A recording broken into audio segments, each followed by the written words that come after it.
2022.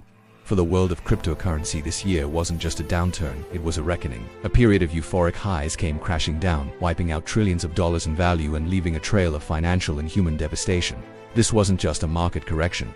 It was the year the crypto house of cards came tumbling down. So, what exactly happened? How did we get from to the moon to total collapse?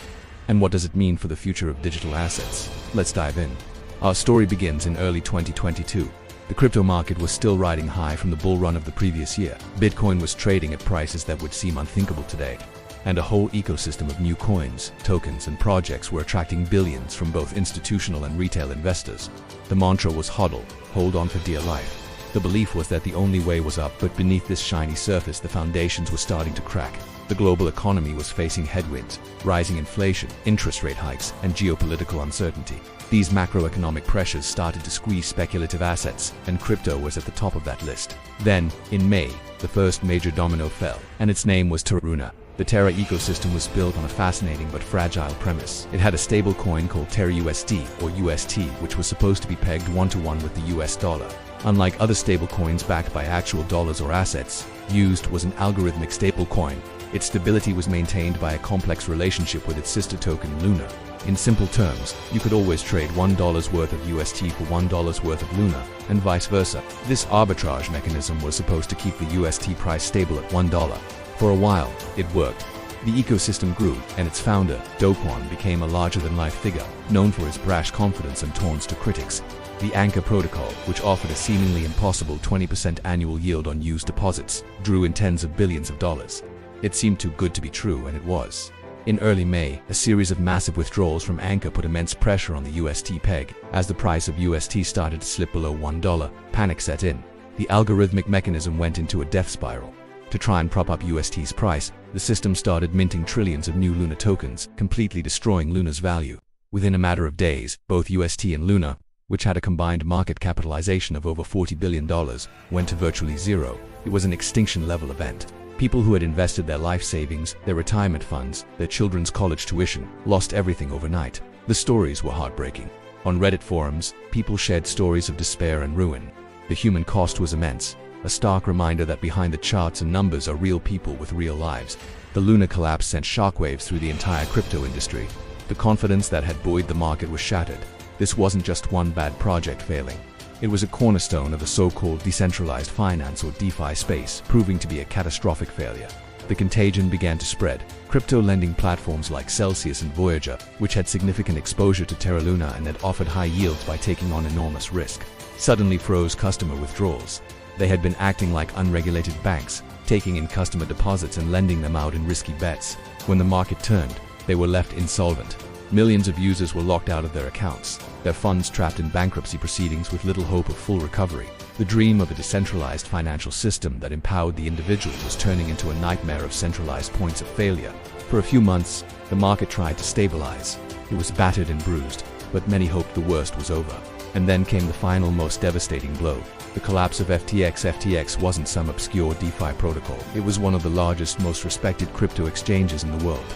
Its founder, Sam Bankman-Fried, or SBF, was the poster child for the industry. He was on the cover of magazines, a major political donor, and a frequent voice in Washington, lobbying for sensible regulation.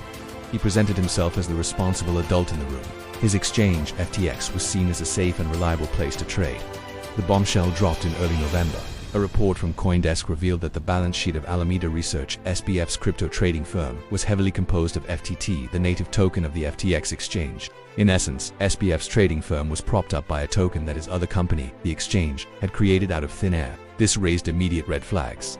The world's largest crypto exchange, Binance, announced it would be selling its massive holdings of FTT, citing the revelations. This triggered a bank run on FTX. Customers rushed to withdraw their funds, but the money wasn't there. Within days, FTX halted withdrawals and declared bankruptcy. The truth that emerged was shocking. FTX had allegedly been using customer funds to make risky bets through its sister company, Alameda Research. It was a classic case of commingling funds, something that is highly illegal in traditional finance.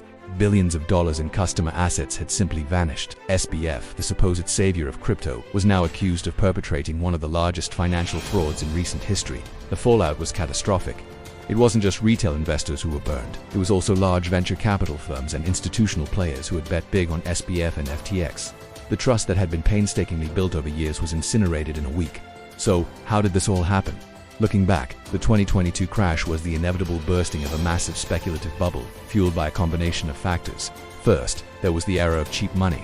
Years of near-zero interest rates pushed investors to seek higher returns in riskier assets, and crypto was the riskiest of them all. Second, there was a complete lack of meaningful regulation. The industry operated in a gray area, allowing bad actors to create complex and risky products with zero oversight or consumer protection. Companies like Celsius and FTX were essentially unregulated shadow banks. Third, there was a culture of hype and FOMO, fear of missing out. Social media was filled with influencers promising generational wealth, creating a frenzy that drew in inexperienced investors who didn't understand the underlying risks. The technology was complex, but the sales pitch was simple: get rich quick. The human impact cannot be overstated. People lost their homes, their savings, and their hope. For many, the promise of financial freedom turned into a trap of financial ruin. The crash also highlighted the urgent need for support for those affected. If you or someone you know is struggling with a financial or emotional fallout from these events, please know that help is available.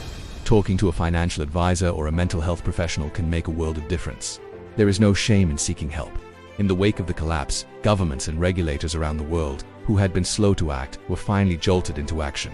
In the United States, the SEC and other agencies launched investigations, leading to charges against figures like Do Kwon and Sam Bankman. Lawmakers began drafting legislation aimed at bringing clarity and oversight to the crypto market, focusing on consumer protection, stablecoin regulation, and the responsibilities of exchanges. The goal is to prevent a repeat of 2022, to create guardrails that allow for innovation while protecting consumers from fraud and excessive risk. The era of the crypto Wild West appears to be coming to an end. So, where does that leave us? The 2022 crypto crash was a painful but necessary cleansing. It exposed the fraud, the unsustainable business models, and the dangerous hype that had infected the industry. It forced a brutal but essential reality check. For cryptocurrency to have a viable future, it must move beyond speculation and demonstrate real-world utility. It needs to be built on a foundation of transparency, sound technology, and robust regulation. The crash didn't necessarily kill crypto, but it fundamentally changed it. The path forward will be slower, more cautious, and hopefully, more sustainable. The dream of a decentralized future isn't dead, but the road to get there has proven to be far more treacherous than anyone imagined. The lessons of 2022 were paid for at an incredible price. It's up to the entire industry to prove they were learned. Thanks for watching. If you found this deep dive helpful, be sure to like this video and subscribe to the channel for more content that makes sense of our complex financial world. Let me know your thoughts on the future of crypto in the comments below. See you next time.